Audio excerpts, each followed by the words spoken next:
Élise, 28, an architect living in Lyon, led a well-lauded life. Every morning, she had her black coffee at the same small café on the corner, read a few pages of a novel, and headed off to work. Nothing had prepared her for what was about to happen on a rainy November morning. That day, a stranger bumped into her table as he tried to take shelter from the rain.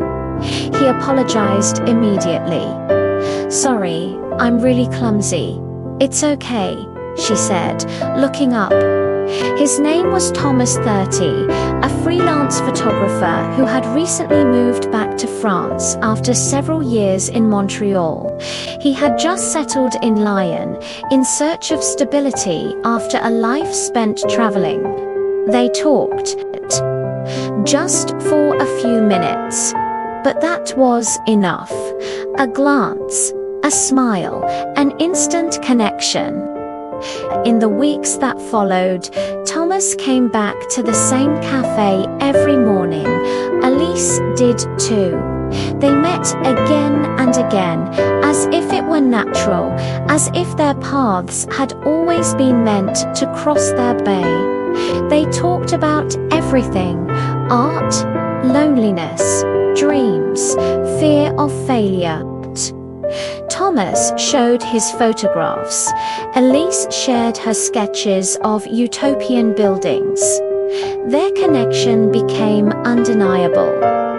One evening, under the Christmas lights in the old town, they kissed, nothing rushed, just a gentle, sincere affection that had quietly grown between them. But love isn't always simple. Thomas received an offer for an exhibition in New York, a big opportunity for his career. Élise, meanwhile, was deep into designing an urban project she cared deeply about. Neither of them could just walk away. They hesitated, argued, thought it might be the end. "We fell in love at the wrong time," Élise said. "Or maybe there's never a right time," Thomas replied. In the end, Thomas left for 3 months, his heart heavy. They kept in touch, no promises, just messages and calls, but each one only strengthened their bond. Élise finished her project.